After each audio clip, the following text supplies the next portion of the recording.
Going with the definition of a rain garden. Essentially, a rain garden is a low-lying area in the landscape in your yard that collects water from other areas. So it, from your downspout, from your driveway or sidewalk, and then you kind of dig down into a garden and you plant typically native plants. And what this does is it helps keep that water on your property and soak it up to help reduce flooding. We'll get into all the details, but these are really key to helping us manage water. And so the basic outline, I kind of hinted at it a little bit earlier, but essentially I'm going to first talk about what Mmsd does and how it affects everyone in this presentation, and then why are rain gardens important. What is a rain garden? Why is it important? Why would you want one? And then a little bit about the construction. And then we're going to shift over to Jennifer, and she's from the UW-Madison Division of Extension Master Gardener program. And she's going to get more into the specifics of the plants.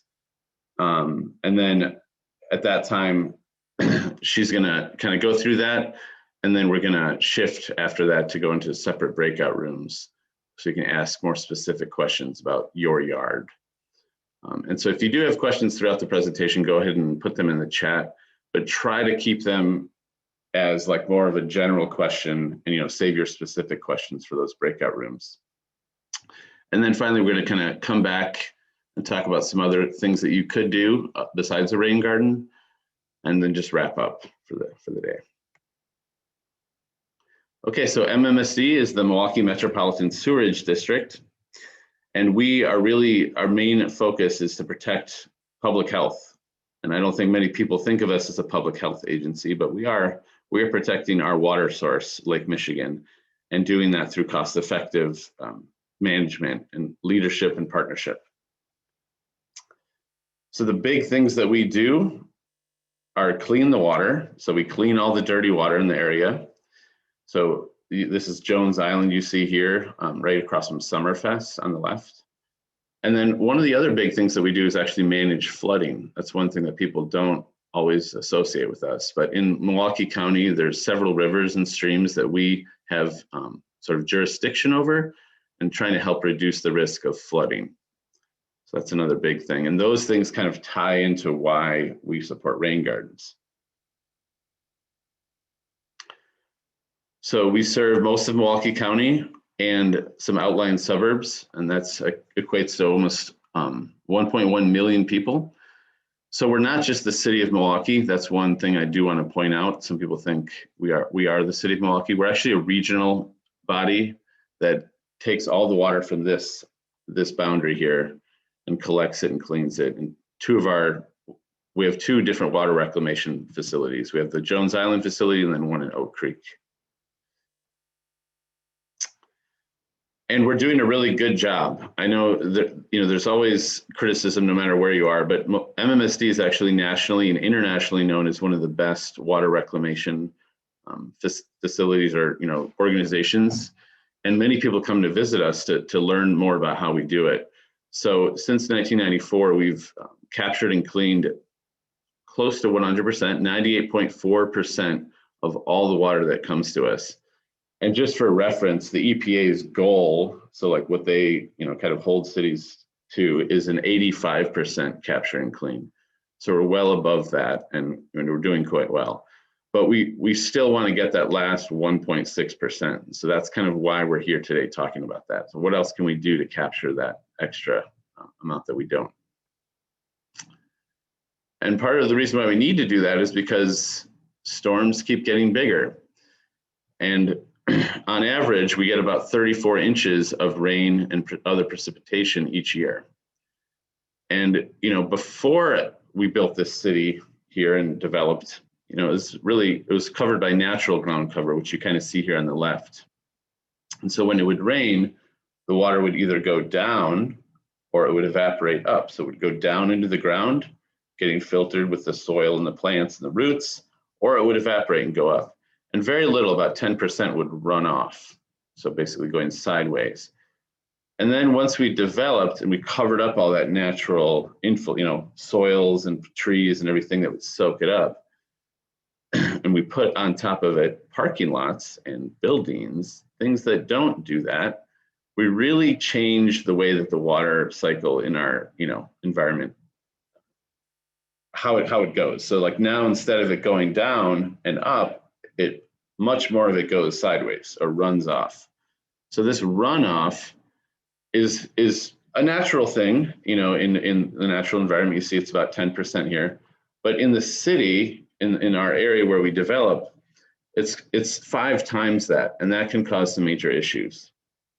So it's basically all that water that you see when it melts, and it goes sideways along the sidewalks and roads and streets. So just to kind of give you a little bit more of an understanding, this is the Milwaukee area before development.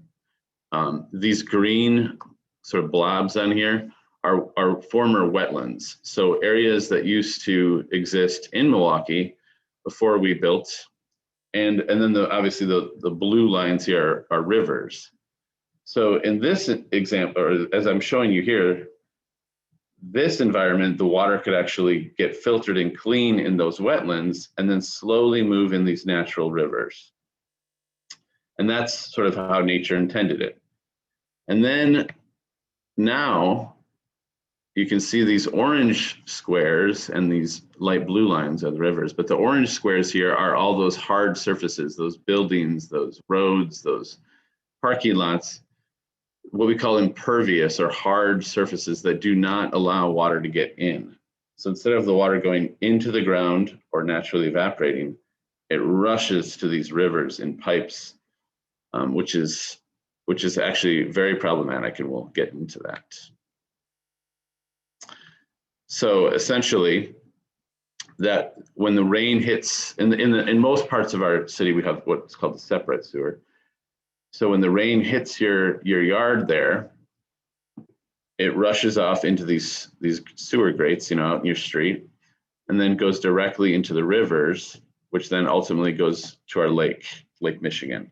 So it all goes downhill, and it doesn't actually get cleaned. It just goes right into the lake. So all that stuff that you see, the snow melt, if there's leaves, all that just goes right to the lake.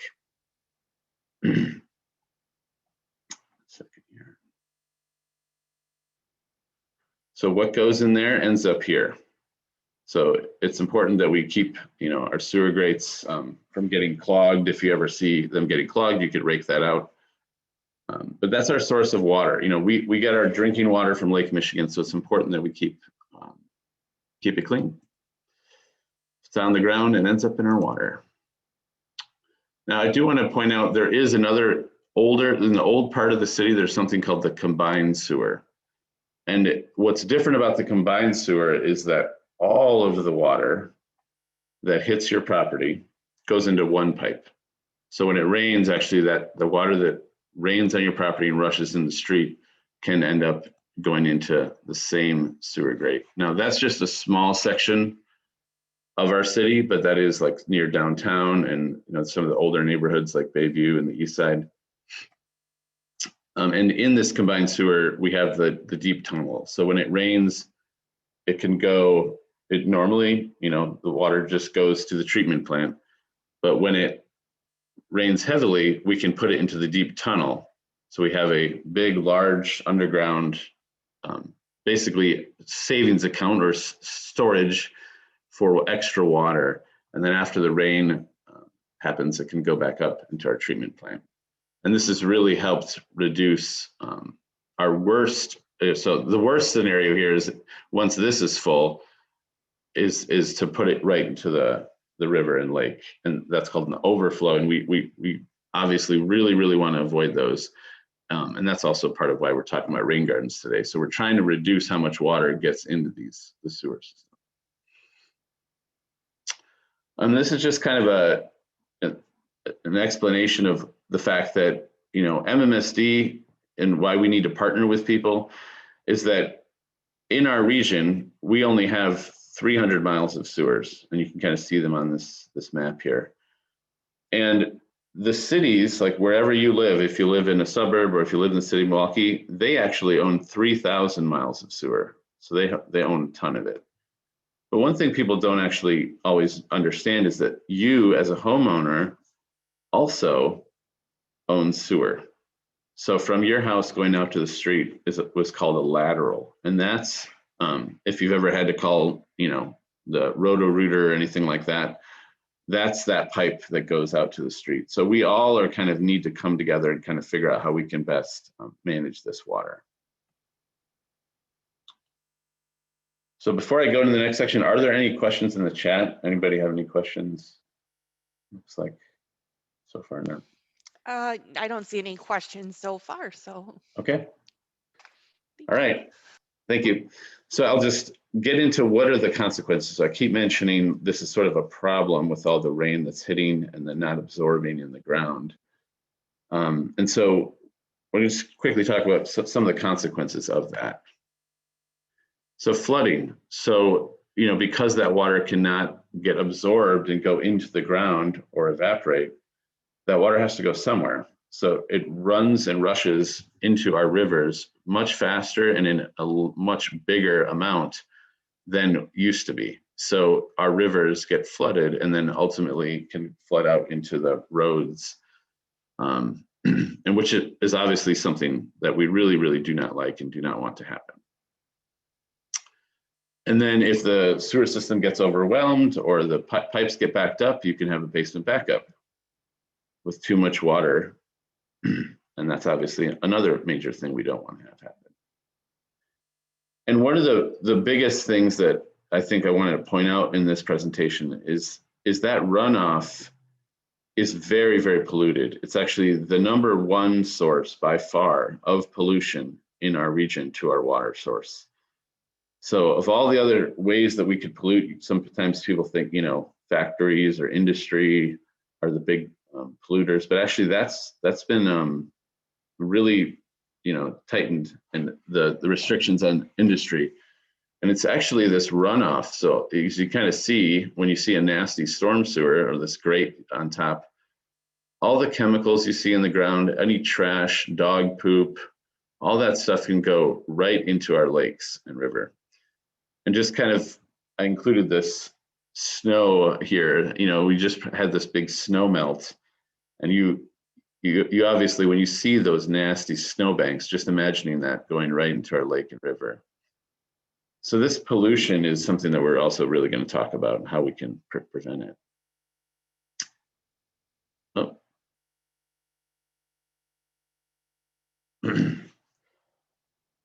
So just quickly, I see there is a question before I go to the next one. So how can you tell where the rainwater in your property goes, combined versus separate?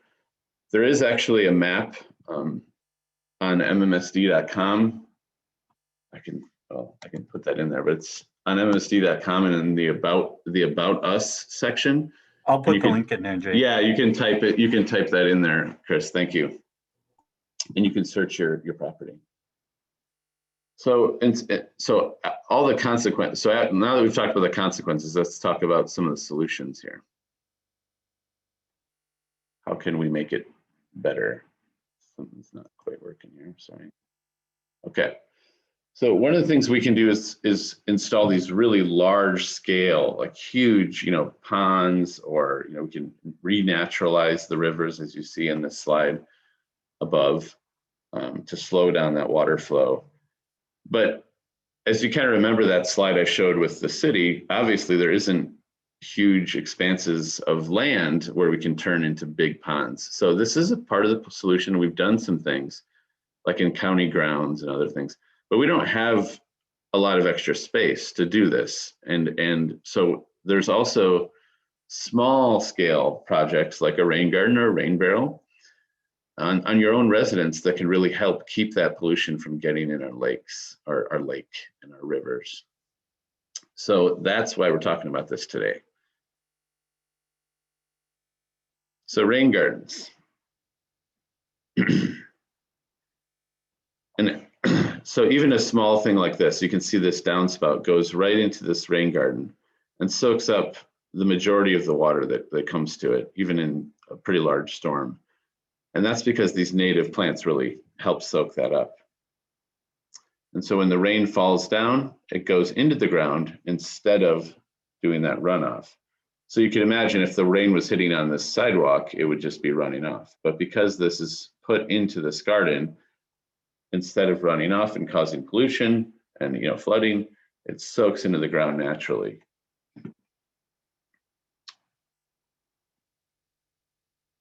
Okay.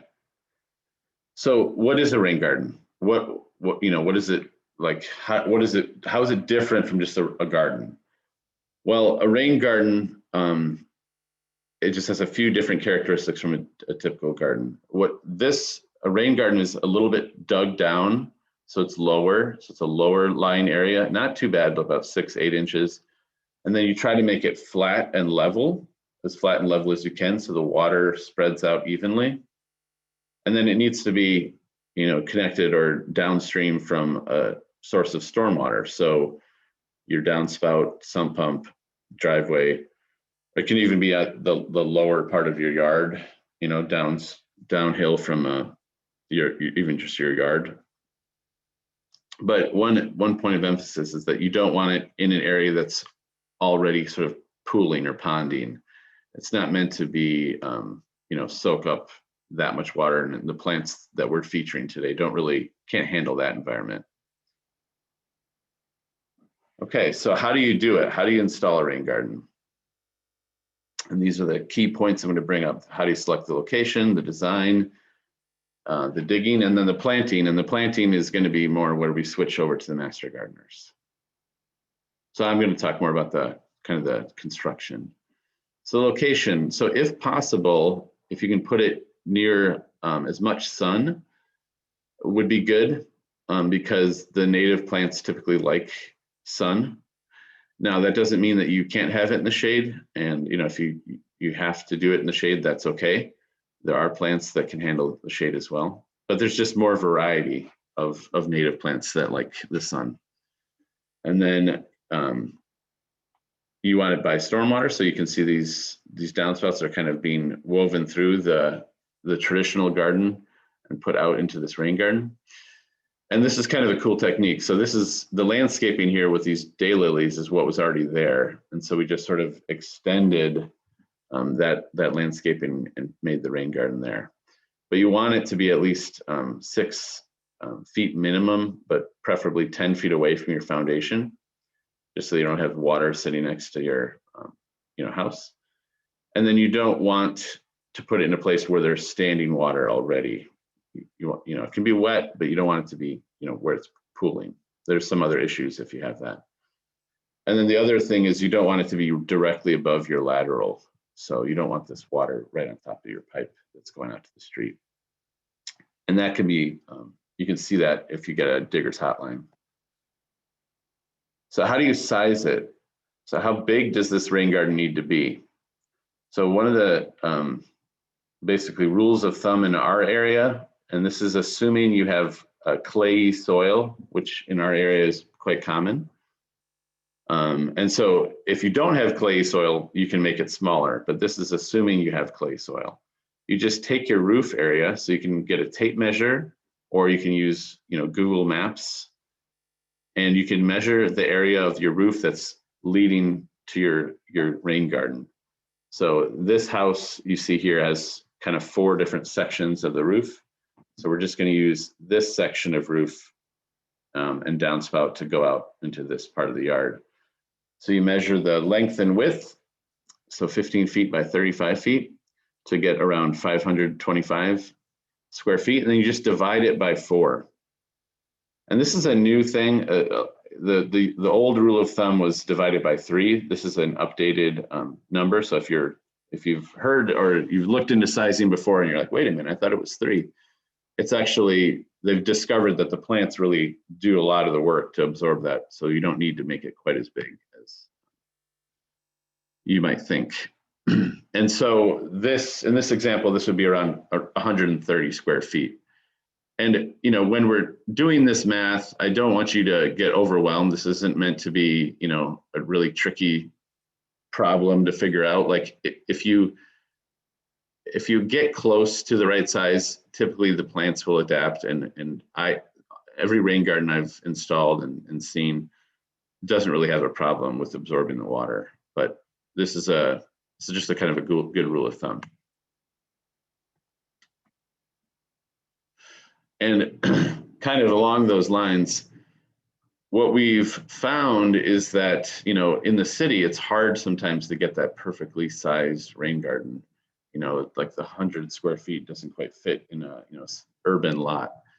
But if you have disconnected your downspout and you're just going out in the lawn, like you kind of see above here, you know, you're already doing that. If you put any rain garden in, it's going to be better than the lawn because, you know, and I think Jennifer will talk about this later, but grass really does not absorb a lot of water. That's the roots are very, very short. So if you put any plants, native plants in, you know, sort of a smaller rain garden, it'll still be better than doing nothing. So I don't want you to think you have to put in, you know, this massive rain garden. And then shape. So one of the key factors about shape is you want to have the water come into sort of the middle of your garden. Like that's really one of the key parts. And these are some examples of pretty small rain gardens. But you want that water to kind of enter the middle so that it can then spread out and get the plants watered. And there are some shapes that you might have seen, like the kidney bean shape you kind of see here on the left. That's more just like a style choice, what fits in your landscape. The shape is not ultra critical, like, other than you kind of want that source of water coming to the middle and helping spread out. And before you do any digging, just make sure you call 811 or visit Digger's Hotline to get your utilities marked, you know, on your property. Typically, there aren't too many that are that shallow that would affect this, but, you know, electric lines can be pretty shallow. One key thing here is they do not mark out your own utilities. So if you have an electric line going to your garage, or you have, you know, irrigation lines, obviously Digger's Hotline doesn't know where those are. They'll just mark out the public utilities like gas and water and things like that. And then when you get down to digging, you just kind of outline your shape with spray paint or string or an old extension cord. And then you just take a standard, you know, shovel, and you dig down about a shovel's depth. In some areas, you may have to dig a little deeper to kind of get it, you know, that level surface. And then, you know, depending if you don't have a level yard, which most people don't. And then you just put a board down, you know, like a 2x4 or something like that with a level on top. Your phone also has a level in it, but don't get it, you know, too dirty. And you put that board down and you just kind of move it around to get your rain garden as level as possible. It does not have to be absolutely perfect, but you want it to get close, so that the water can spread out and give water to all the plants. And then after you've dug that out, you can mix in some compost or, you know, mix with sand to kind of help amend the soil and get your plants a good start. And that's optional, but I think it does typically seem to help. So just to kind of give you an idea of how quickly rain garden plants can grow, the first year, you know, so you can see on here on the left, the plant plugs, that's kind of what it'll look like the first season. They'll grow a little bit, but what they're doing in that first year is really establishing their roots. So they're shooting the roots down to actually help, you know, absorb that water and get tough. But then the next season, so this is on the right after 1 year, then they really start coming up and growing up and flowering and things like that. So don't be worried if you're not seeing a whole lot of growth in the first year, depending on kind of, you know, what plants you get and things like that. But typically, I remember when I first planted mine, I'm like, man, they're really not growing. What's going on? But then that second year is really when everything comes up. And then here's just some different examples of some of the native plants. This one in the lower left is columbine, and that one is one of the examples of one that can handle some shade. But I just thought I'd show you some pictures of some nice looking rain gardens. And here's a cool example. Actually, I think this is Anne, one of our master gardeners. she kind of has a really cool feature here where the water goes through this sort of dry riverbed here in the lower left. So you can get the water to your rain garden in different ways. And there's cool landscaping ways of doing that. So you can just kind of dig a trench and then put, these cool stones in there to kind of get the water over. And, once you plant these native plants, you'll start seeing things like butterflies and birds that you haven't seen in your yard before, which is another really good feature, like you see the monarch there. And one thing to mention is the MMSD plant sale.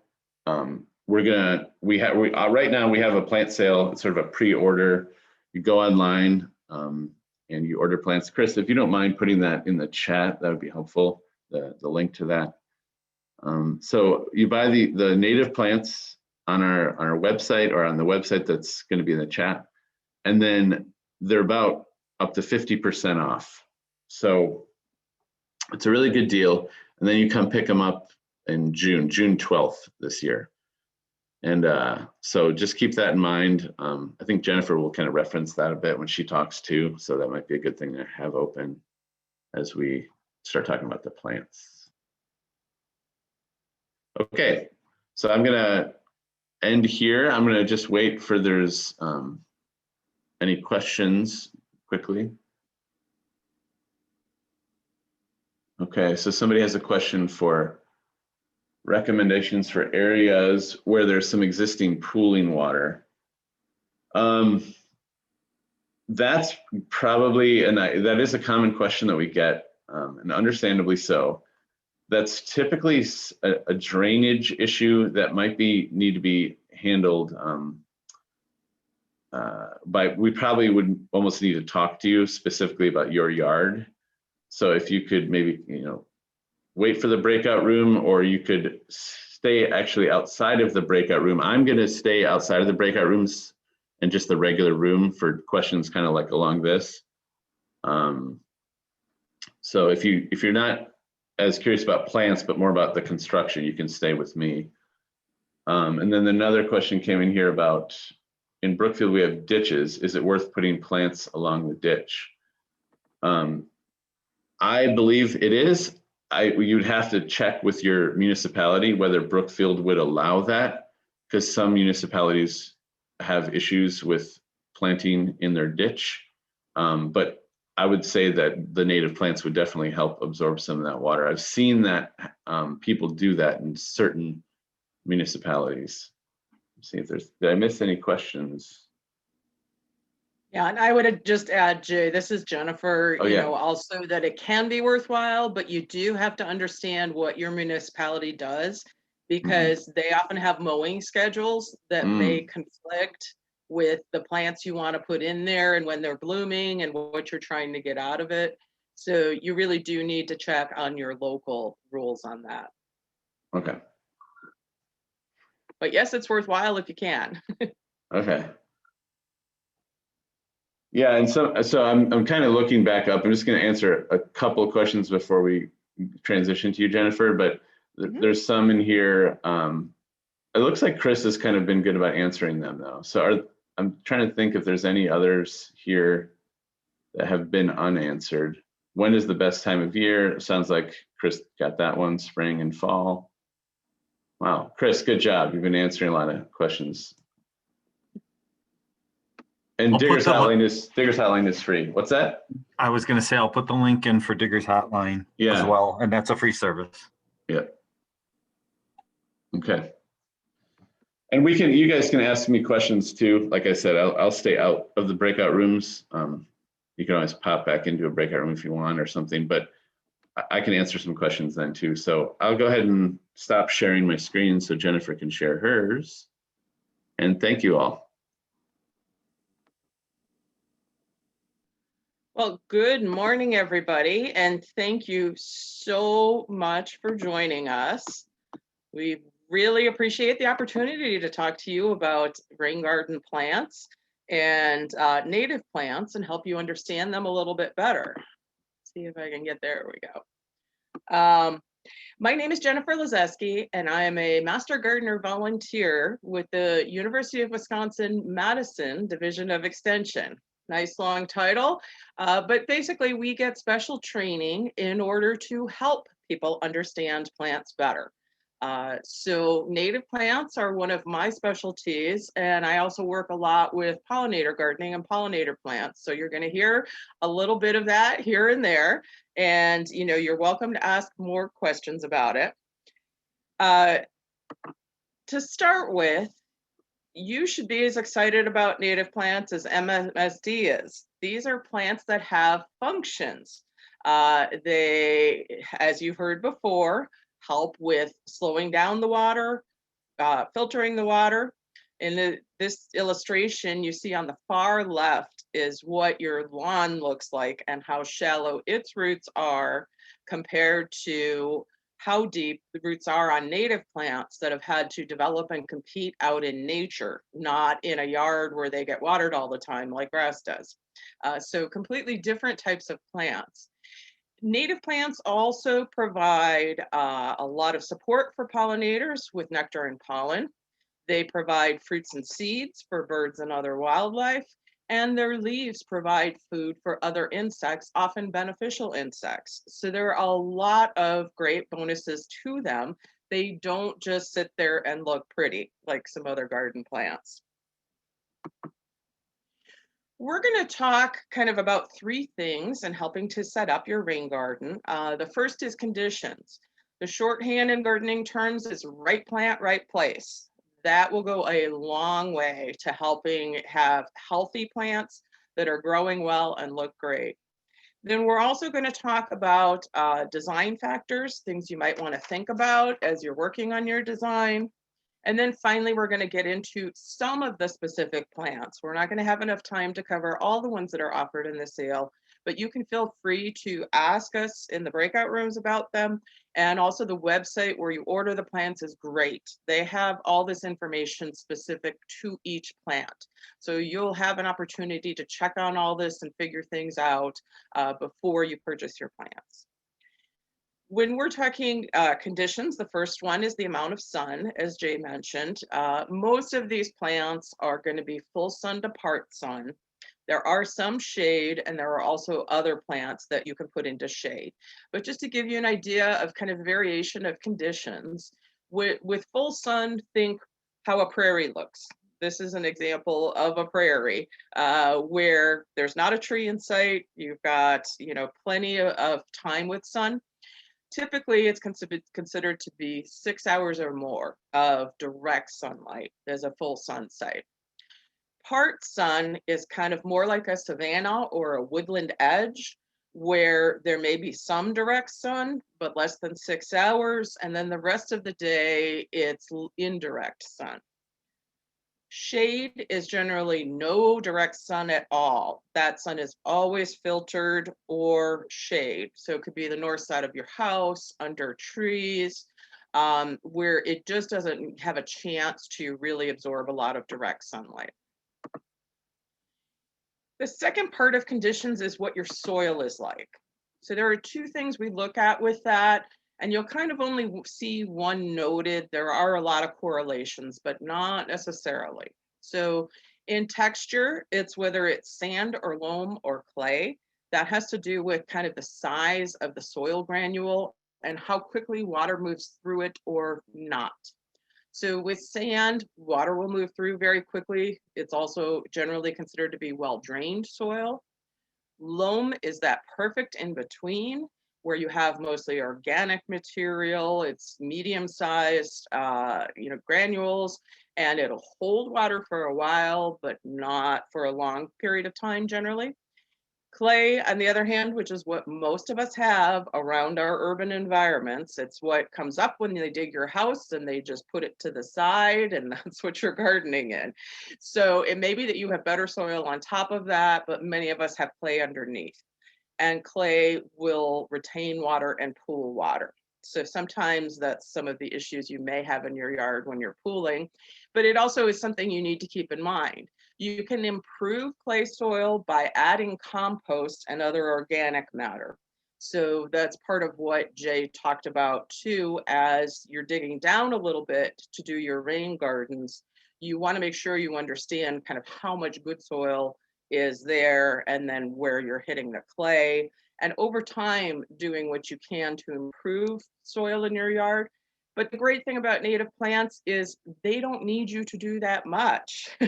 So don't overdo it. Don't treat your rain garden like a regular garden with a lot of cultivated plants, because generally most of these plants do fine without a lot of compost, no fertilizers, things like that. They want things to be like they are in nature. So then we also talk about the level of water. So because a rain garden has the base, which is where we want water to pool, and then also up the sides and the berms on top. So there are different conditions, and we're going to show you plants for different conditions. So generally when you see a note for dry, it means dry and well drained. It's often on the sandy side, or good loam soil that has a slope or good drainage. Medium, or you'll sometimes hear the gardening term mesic, it's kind of right in the middle. It'll retain some water, but it's not wet. When we say wet in these terms, we're also not talking about standing water, as Jane mentioned. So it could be wet in spring, like right now. A lot of our soil is wet, but you will notice in your yard spots that are a little wetter than others. We'll also talk about, with some plants, wet is okay during the summer, but they do not like having wet feet in wintertime, or wet roots. So some things will do fine with wet summer, but not wet winter. But other plants will do okay with wet clay. So if you have questions about that, and I'll try to remember to point them out as we go through. In terms of design, we look at a couple different things. You're going to understand where you want to place this based on kind of some of the rules for rain gardens. But sometimes it might be close to your house, which we would consider a border bed. Sometimes it's going to be more in the middle of your yard. So you want to think about how your neighbors see it and how you see it. So in a border bed, we're generally talking about taller plants in the back and shorter plants in front, but there can be fun variations on that. That's not a hard and fast rule. When you're looking at an island bed in more the middle of your yard, you might have a view from your own window as well as what your neighbors see. So you want to make it attractive on all sides. So it's more tall plants in the middle and shorter plants on the outside, so that you can see, all the different plants. Even though these are natives, there are some that you can make look neater and more garden-like than others. Or you could go for a natural look that's more like a native prairie or savanna, with a lot of intermixed plants that are a little more loosely constructed. In part, with design factors, we're talking about height, size, texture. You heard me talking about height. Size is kind of how broad does it get, how big does it get? And then texture is the type of leaf and feel to the plant. So you can have very broad, big leaves for some things and very big flowers. You have others where it's a little more ferny type leaf, or small leaves, a lot of small leaves, or a very airy flower part. And you want to try to mix those things together for different effects. Especially with rain gardens and native plantings, we're talking 5 to 7 plants. So you can either group them together in a clump, and when they bloom, it's called kind of a drift. So you'll have a lot of plants together, or you can do things like they are in their natural communities, where they're more interspersed. So you might have 7 purple cone flowers, but they're in a zigzag pattern in the middle of the bed. And that's perfectly fine too. It makes things easier if you're working with fewer plants. I know anybody who's a plant enthusiast can get a little carried away with things, but try to keep this in mind, because it's also really helpful for figuring out kind of your interspersed root structures and pollinators. The more things you have blooming at the same time that they favor, the easier it is for them. They use up very little energy going from plant to plant, and they've got a really good food supply in a very short area. So they don't have to spend a lot of energy moving between plants that are further apart.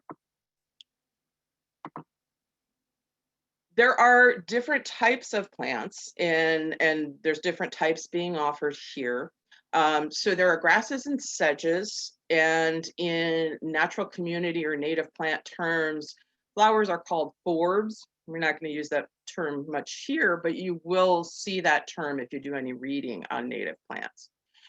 Grasses are incredibly important in natural communities. They are typically half or more of the space. So we tend to plant in our garden just all these pretty flowers, but grasses serve to support some of those taller flowers. They actually also can be beneficial for wildlife. There are bumblebees that nest at the bottom of some of these bunch grasses.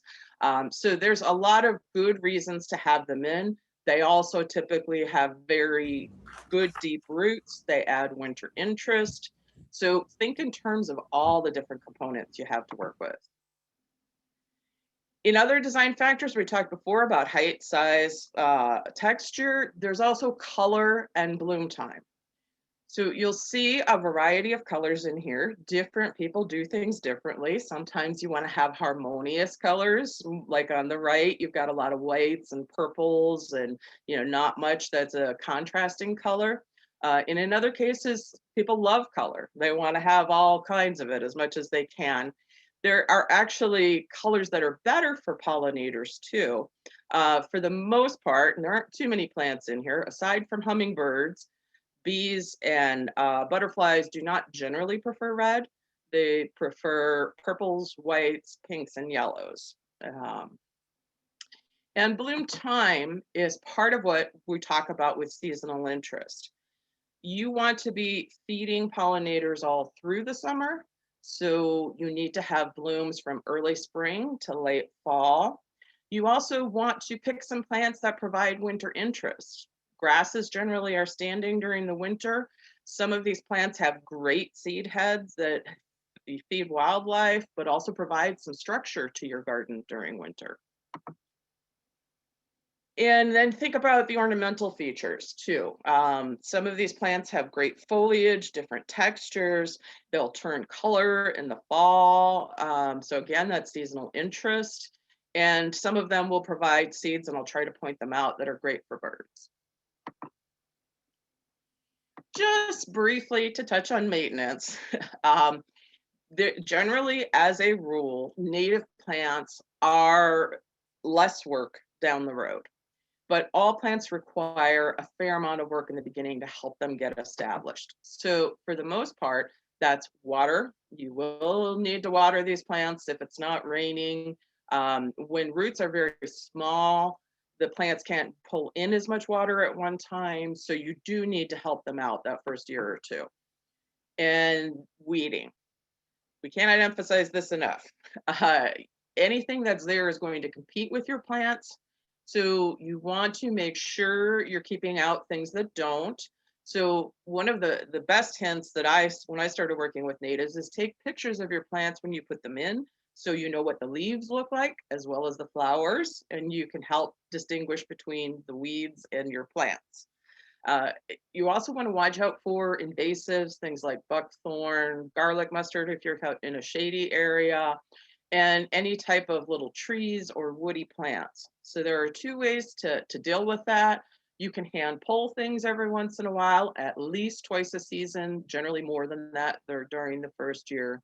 Or as your garden gets more established, you can do what's called a high mow, something more like 6-7 inches.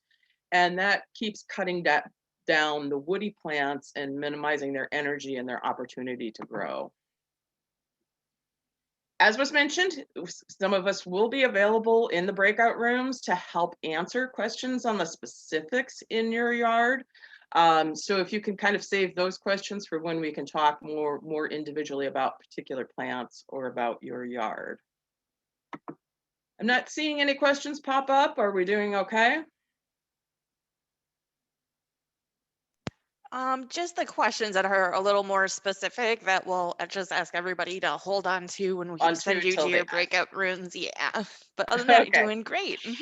Yeah, so when we go in real life, we take an opportunity, you would get to design your gardens like someone has done in the past on the left. So that's one of the goals. You can, after this program or during the breakout sessions, feel free to start scribbling and figuring out what you might want to put where.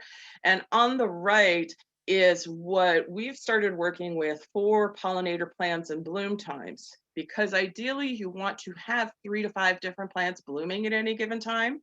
There's always going to be a little shift in bloom time depending on weather conditions, how warm, how cool, and how much water, how much rain we have going on. So this is a way to kind of help set this in your mind to make sure that you're covering those things. So this is just an example from my yard where I took the bloom times, the months of bloom, converted them to colors for the plant, and then I can see that I've got everything more than covered. So that can be real helpful as you're thinking about your garden also. When we talk about the plants that are being offered and some of the specifics we're going to talk about, we're talking first about the pocket gardens that are offered. They have different soil conditions, different mixes of plants, but also to remind you, as I've said before, that grasses are really important to make sure you add them in, and giving you some ideas of some of the grasses that can help complement these pocket gardens. We're going to start when we go through the plants with kind of the superstars of a rain garden, the plants that you really want to have and that do well in the biggest area, the base of your rain garden. So these are ones that can take wet to medium soil. And for the most part, they'll do fine with wet.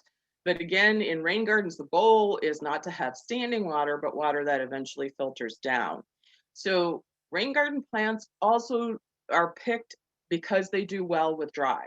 So whether or not we have tons of rain in a season, they should still do well. The milkweed that everybody absolutely has to have in their garden. Hopefully everybody's getting the message, milkweed for monarchs. Milkweed is the only plant that monarch caterpillars can eat.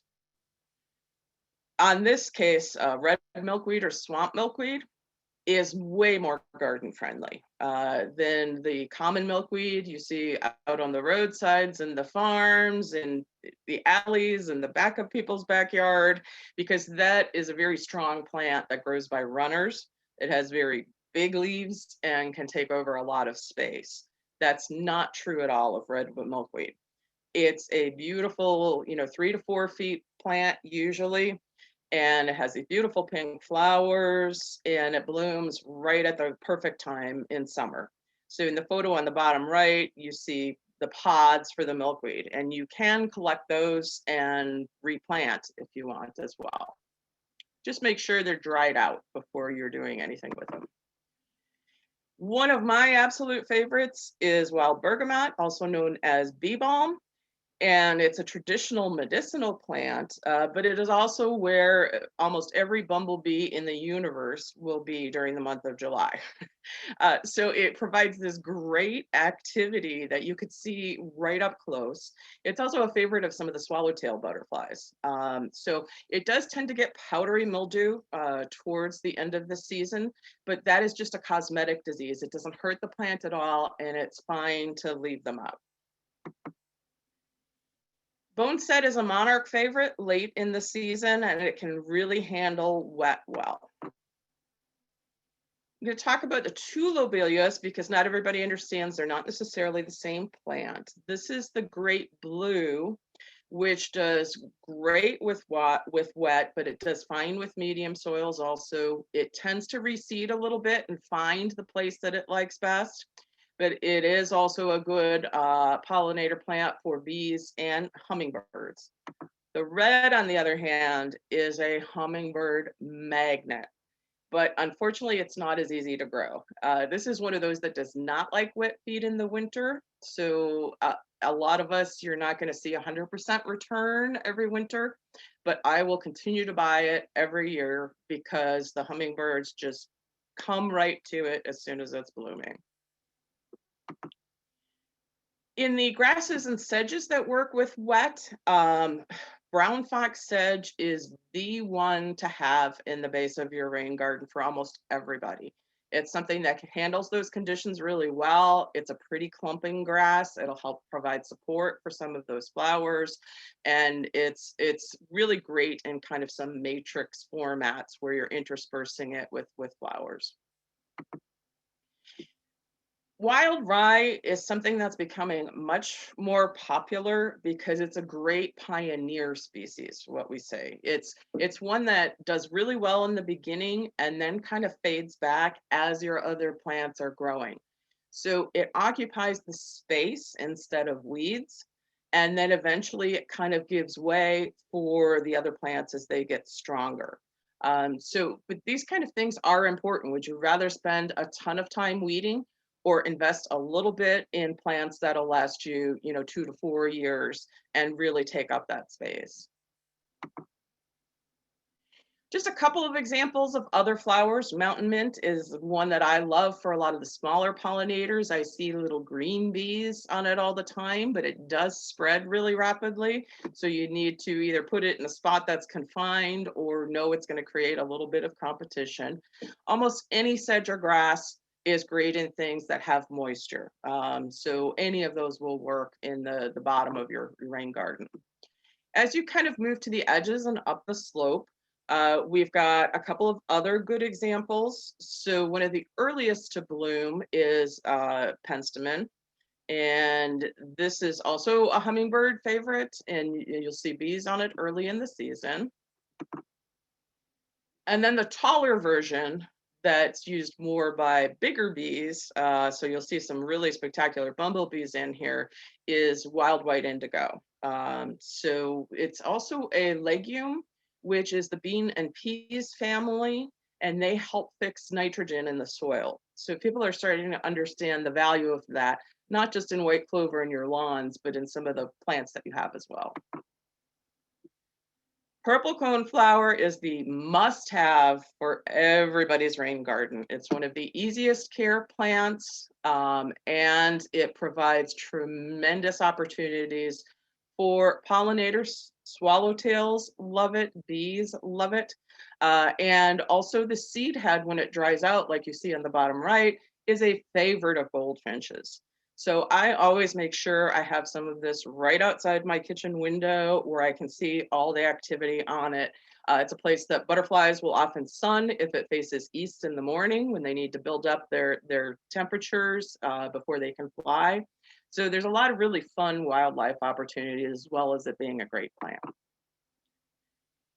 There are a number of different daisy and sunflower yellow flowers that usually bloom during the height of summer. Some of them will extend into the fall. This is a very easy grow one that will also occupy a fair amount of space if it finds good conditions, but it's very easy to move around or, to get rid of seedlings. So it's not, usually the growth isn't a big deal. This is, again, great for a lot of smaller insects and pollinators. And here's the version that most people see in a typical garden. So even though most of the ones in people's yards are what we call cultivars, or things that are bred selectively, the native is actually another really good one for these bright, cheery yellow flowers and occupying some space. To end this season in your medium moisture areas, showy goldenrod is an incredible plant. It reseeds a little bit, but not too badly, but it is the place that is a pollinator party at the end of the season. And any of the goldenrods, usually you'll see goldfinches and other birds eating the seed. This is where everybody ends up. It's one of the last things of the season, and it's really fun to see what shows up when you have it in your yard.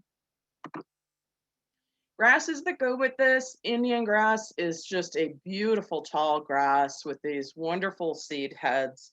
It doesn't handle wet clay very well, but if you've got a spot a little bit more on the edge of your rain garden, or sometimes it will just self-seed into, I've seen it in the middle of rain gardens. So it can do well, and it's a really gorgeous grass. A couple of other examples. They have some things that aren't as easy to find in other places, like the downy wood mint, which is a huge early bumblebee plant. And the blue wood aster you don't see as often either. So there are a lot of really good things in here to look at to supplement your mostly, summer plantings. And just to finish up with the dry, we have wild columbine, which is one of the best early blooms to have in your yard. It does okay going all the way to sun, even though it's mostly known as a shade plant. It will move around a little bit. It tends to reseed and find spots that it likes best. But to me, that's added value. You get more plants. You might see the original one disappear after 2 or 3 years, but then you'll probably have 5 more from where it reseeds. Butterfly weed is one of the other milkweeds to have in your yard in your drier spots. And it's just a spectacular striking orange once it's set up and blooming. And that's a great contrast with a lot of the purple flowers and complementary to the yellow that you have usually in your rain gardens. So Coreopsis is one of my favorites. It's likely to bloom the first year or at least the second year. It's one of those kind of quick establishing plants. And it's just a very cheery yellow. The pale purple coneflower is different than the regular purple coneflower. This prefers much drier conditions. It's also a little more delicate flower. So I would suggest planting in masses for a much better effect with this one. And then the smooth blue aster is something that's gaining a lot of favor. There are a lot of different asters. This is one that's really good for pollinators, and both this and the pale purple coneflower like to have a little bit of space around them. So don't put it right next to a big tall grass or something that's more likely to spread. So it's a little more for the edges of things. And the grasses, when you're working with dry, are really spectacular. You have the upright form with little blue stem and great color in the fall. It gets this beautiful red tone to it. And then prairie dropseed, which is more of a clumping grass that kind of arches over. And that also has spectacular fall color. You can kind of see the matrix of it on the right. If you put a group of this together, it's great how they kind of work together. So again, these are things more for the edge of your rain garden. So here's a couple more examples, and you can use these plants in lots of great combination. There's a lot of purple in there and lavender that'll do well with your butterfly weed and a few other things. Thank you very much for your time and attention. And as we mentioned, you will have a chance to ask more questions when we go into the breakout session. But you can feel free to check out these resources from Extension or to talk to us or ask other questions, especially as you establish your rain garden. If you run into any diseases or insects or anything that you have questions on, you can always contact the plant health advisors. Thank you. Thank you so much, Jennifer. That was so awesome. There was just 1 or 2 kind of general questions that I noticed in the chat before we send everybody to breakout rooms. Where was it? Somebody was concerned about runoff from other yards. Should they be concerned about pesticide runoff in their rain garden? Yes, honestly. There is a process through the state, I want to say it's with DATCP, where you can register your yard to be notified when people are spraying pesticides. So that's the companies that come in, they'll have to put up their notices and you would know about that. But it's much more common that you have people who are spraying right next to you on a windy day or overspraying.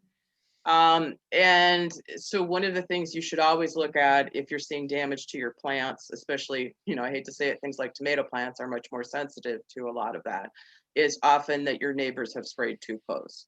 But that's something I would encourage people to have those conversations in polite ways with their neighbors to say, I'm trying to get monarch caterpillars here. I'd really appreciate it if you wouldn't spray on this side of the house. you know, and see if you can start converting. You're not gonna win every battle, and you always need to be nice about it. But I think the more information we get out there, the better off everybody is. Okay, and then just one other quick general question, which I think might be better answered in the breakout room, but I'm not sure. Somebody was concerned if any of the plants were toxic to dogs that you mentioned today. And I'm not sure if that's a quick answer or if it's better to go case by case. Yeah, well, I think the ones that are in, you know, things that are in the bean family, often the you know, the fruits and sometimes the leaves are toxic.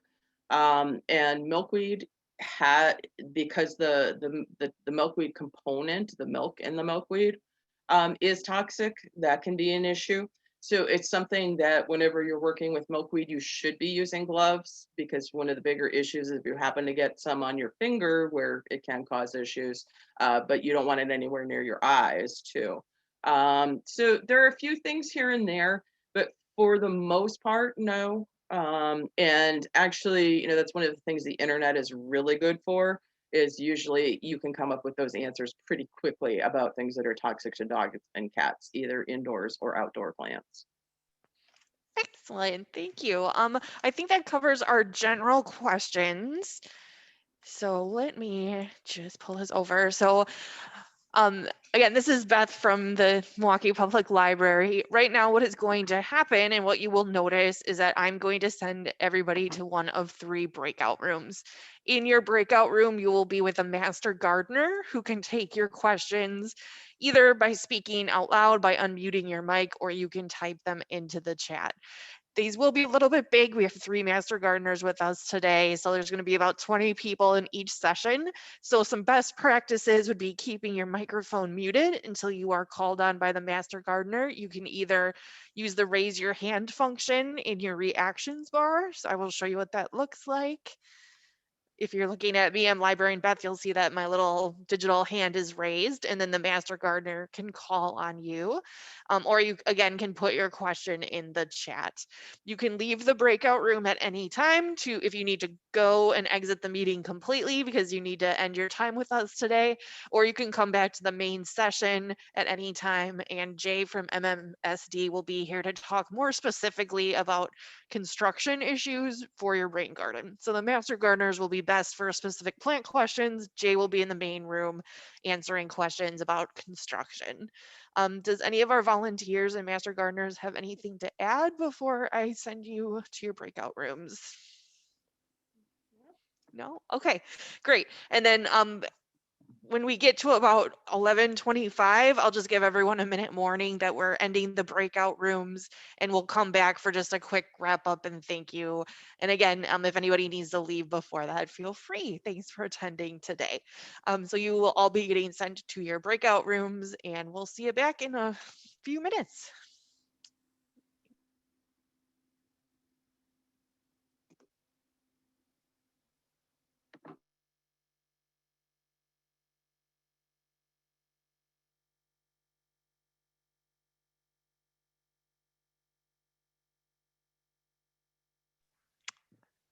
Hi, Jay. Awesome. Glad you're here.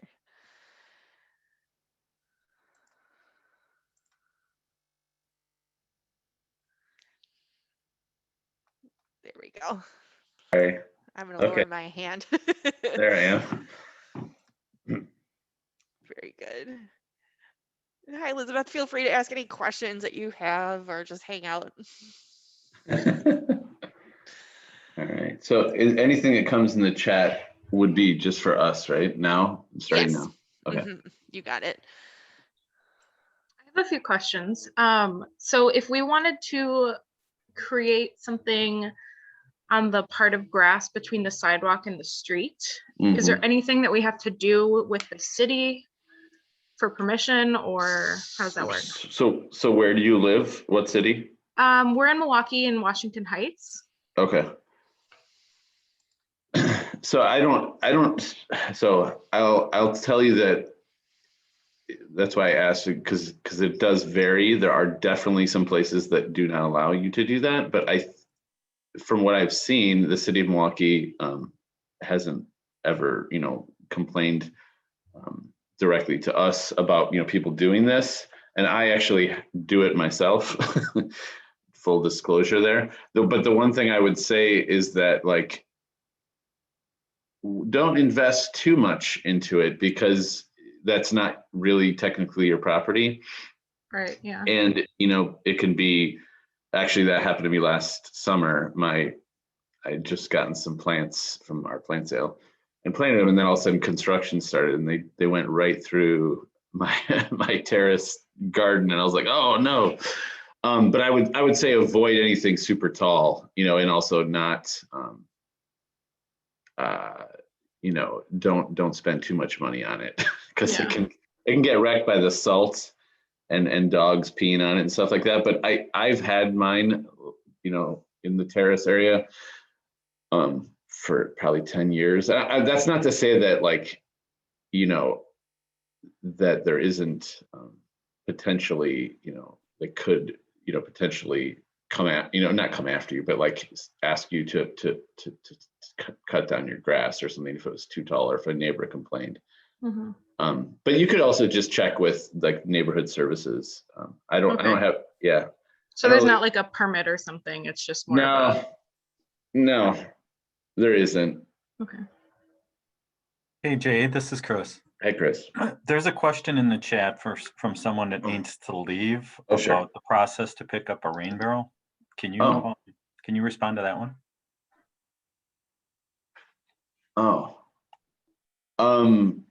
I feel like this might be, this is Leah, and this is not, I think you might be confused. This isn't actually a rain barrel workshop. This is just for rain gardens today. There's going to be rain barrel workshops announced probably next week or the week after, if you're part of our newsletter. Is Leah here? Yes, I'm here. When I was looking online to sign up for the workshop, it said that, yes, you come to the workshop and then you're receiving a rain barrel as well, whether you're talking about how to make your rain garden. Yeah, I don't think that this. That online. Okay, yeah, this workshop, I'm sorry that was the workshop that, I don't think that this description for this workshop did. And that's not what this one is set up for, but I apologize if that's what was what you thought you might get out of today. I'm sorry about that. Yeah, we've hosted rain barrel workshops in the past at our physical library locations. We have not done that in the past year because of the pandemic. So I'm hoping we will bring those back in the future. And if you want to shoot us an email to the MPL webinars at milwaukee.gov, if you have a screen grab of where you saw that information, that could be helpful for us. Okay, so where do I send that to? MPL webinars with an S at the end at milwaukee.gov. Okay. All right. Okay, because that's what I thought I saw it when I was signing up. Yeah. Okay. Because I thought we were going to talk about these, and then they were going to receive a certificate to get rain barrels too. Okay. Great. Thank you.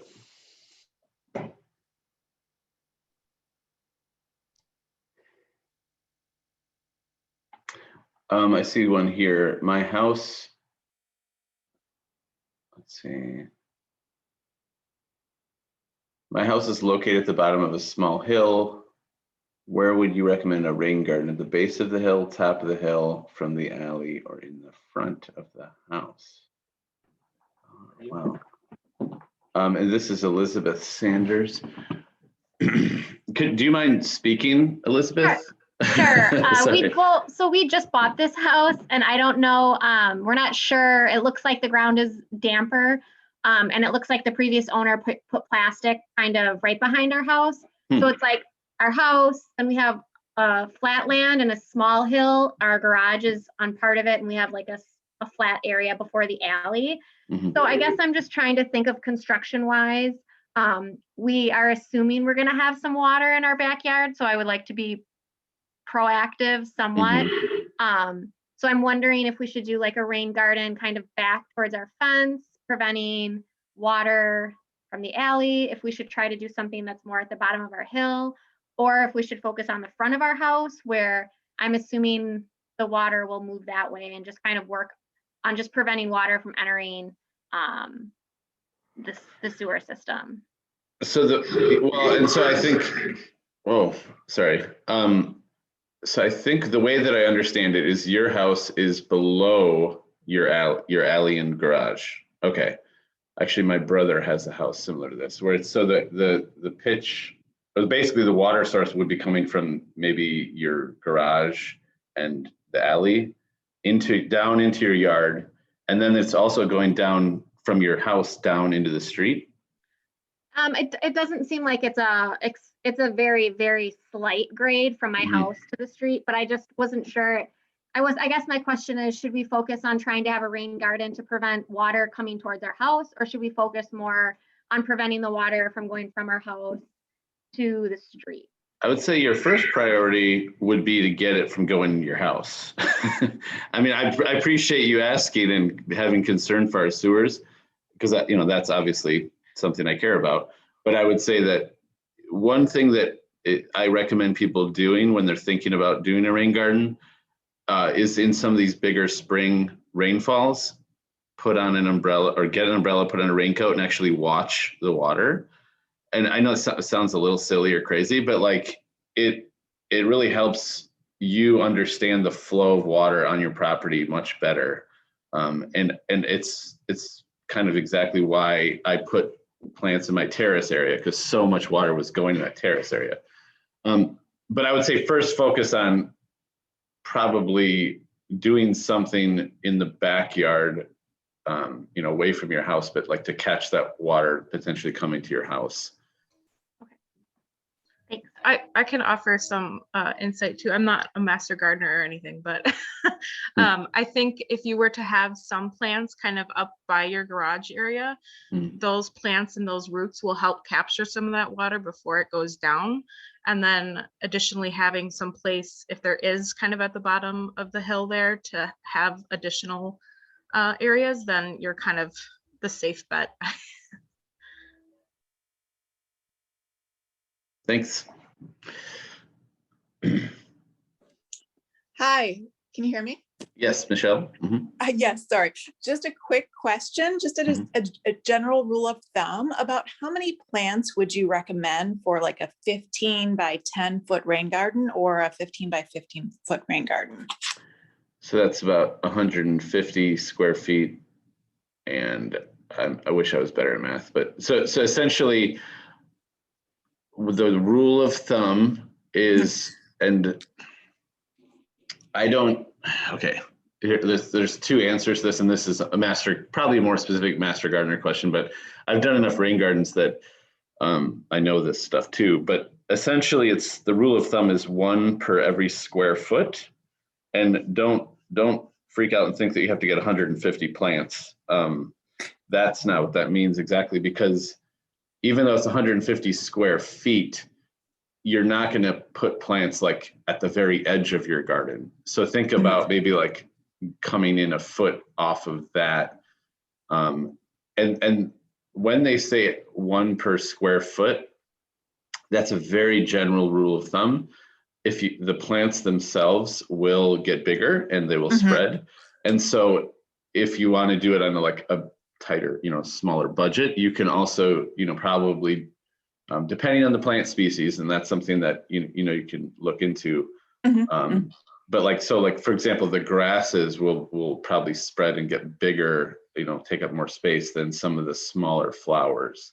But if you're willing to put some, elbow or what do I call, like putting in your own strength, you can just maintain by weeding, and then the plants will fill in over time, and you can save a lot of money. Because the 1 every square foot, you'd have to buy, 100 some plants. And I always feel like, you know, you could spread them out a little bit more if you're willing to do some of the weeding yourself, you know. Okay, so maybe one every 2 square feet or 3 square feet. Maybe, Yeah. Yeah, depending. probably not. Yeah, 3 is probably getting a little big, but yeah, I think. And then, you know, you can kind of see how it's going too, like with fewer, and then always buy more, you know, if you feel the need. Or you see Thank some. you. Oh, yeah, sure. Great, thank you. Hey, Jay, it looks like Liz has her hand raised. Hey Jay, so I was the person in the main group that asked about areas that have some existing pooling water. So I just wanted to clarify a little bit more. So it pools in the spring and the fall. So it's not like year-round pooling water, but I guess maybe this is, and then hearing more from the master gardener, it sounded like maybe a little pooling was okay, but not like filling in a pond. Right. No, that's true. If it's just the spring and fall, then it's almost. And I guess my other question is, and what town do you live in? Milwaukee. Okay, because there are some suburbs that have and I'm not going to name them, but they're poorly constructed. They were developed in a way that was not really thinking about drainage in the right way. So, Yeah, well, and I actually live in like the newer part of Milwaukee, so the far northwest side, which most of it was built up in the 80s. And I think that actually probably is kind of true for my neighborhood. Oh, it sure. Probably wasn't really thought drainage. Yeah, so I don't know how much drainage was considered.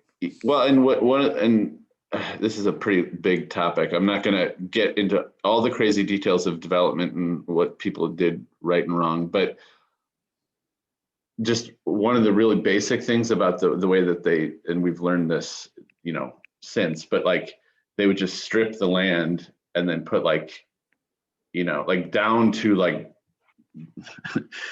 to basically get rid of all the topsoil and to just move the dirt wherever they felt like it, drive all these heavy machines on it and compact it. And then they put 6 inches of topsoil and grass. And so that 6 inches of topsoil doesn't really do a lot. And even if you plant natives, it's going to take a while for them to break through that clay. And if it was really compacted, it might even take more than that. I'm hopeful that that's not what you have, that situation, but that's one of the problems they're seeing is that all these new subdivisions are just having lots of drainage issues. But I think based on what you're saying, it sounds like you could try to do some rain garden plants, and it could actually help. Do you think adding topsoil, a little bit of topsoil on top of on top of the current low spot, and then adding rain garden plants on top would help them survive better? Or maybe that's a gardening question. Yeah, I don't know. So I guess how big of an area is this pooling? It's pretty big. Oh, okay. So it's probably somewhere around probably 10 by 20 feet. So. Yeah.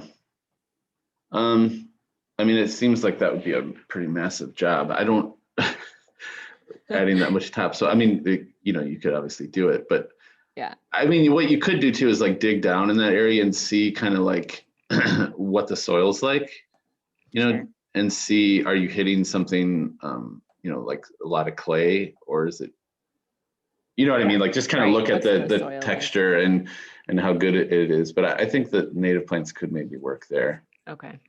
And if not, if it's, you really, as you think about it, you say wow, this is really, really wet.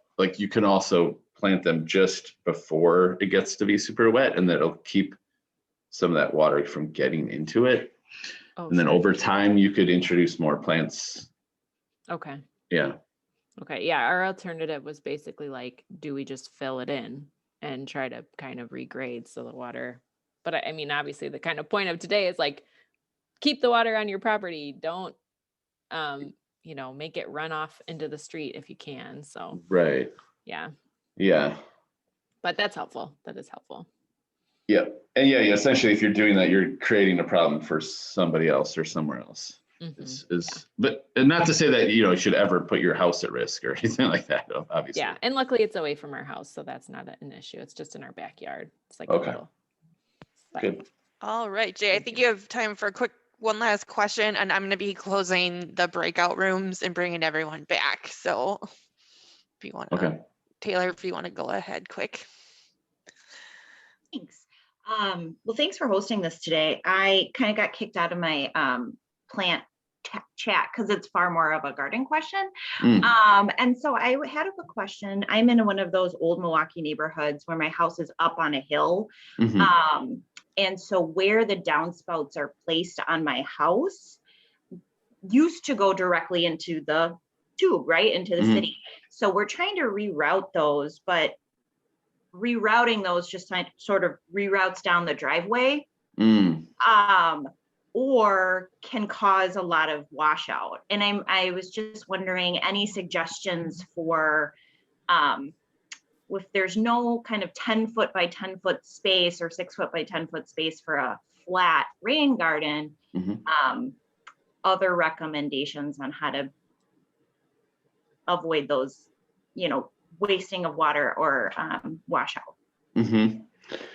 So even if you even have a small space, there's something called regenerative stormwater conveyance, and that's a big word, but it's essentially on hill slopes. They, you know, as the hill comes down, you then create a flat area, you dig kind of like into it, and then you put a little rain garden there, and then you can, you know, further down from there, kind of dig into the hill and put a little rain garden there. And like, you know, you could put some rocks kind of like to help slow down that water, but it sort of serves as a rain garden in a very unique situation, obviously. And I don't know, you know, how steep your hill is and things like that, but that's something you could do. And even any native plants really are going to help too, even if it's not in a rain garden. Awesome. I think everybody should be back now from their breakout rooms. Jay or Jennifer, any last thoughts before the library says our last thoughts? I mean, I want to thank everyone for coming. There was a question that I think was for everyone, just about rain gardens and between a side yard. That person, Emily Neal, if you could email me, and I'll put my email in the chat for everybody. Let me see, but just because that is a question I want to answer, but I don't think we'll have time. But then I just want to thank everybody, and just, you know, you can visit also our website if you haven't been there already, and contact us if you have questions after this workshop. I'm going to be emailing, or I'll send an email to Beth with some of the information that you requested, including the bloom time template. Like, I have most of it, but there's a couple of species that were new this year that are not in there. So I want to make sure they're in there, and then I'll email that to her. But yeah, thank you all for joining, and you can visit our website. Thank you all very much. It was a lot of fun, and good luck starting your gardens. Yeah, thanks everyone. So I just want to do a couple of follow-ups before we officially end. Okay. Jay, we've had a couple of people just ask about the upcoming rain barrel workshop. So the info we have is stay tuned. Those dates are going to be announced for rain barrels. And Jay, what's the best way for people to sign up to get that notification? Is it through MMSD? I will so it's, if you go on Fresh Coast Guardians, and then I'll even put the direct link here, and I can also put that in the email too, but there's a newsletter where we will announce these workshops, and that's a good thing to sign up for if you want to know when the rain barrel workshops are going to be released. And it's in the chat, but we'll also, you know, I can email it too. Great. Yep. And that's coming soon. So For that. And then if you were super interested in, you know, all of these rain garden plants and want to hear more, we are hosting a presentation by Melinda Myers this month on the 24th, Wednesday, March 24th, from 6:30 to 7:30, and she is going to talk specifically about selecting rain garden plants. So that's not going to have breakout rooms, it's more of a standard webinar, but we will go ahead and put that link into the chat box, and I just did that, so feel free to sign up. And then the library will be sending out a follow-up email with these resources, the contact information, and then this recording. So give us a little bit of time to get all of that assembled, but we'll get that out to everyone. Okay, and that's all I had. So thank you again. Thanks to Jay and Jennifer and all the master gardeners, and to Beth for helping out this morning. And we're so glad you could join us. So have a good day. Thank you. Bye, everybody. Bye-bye.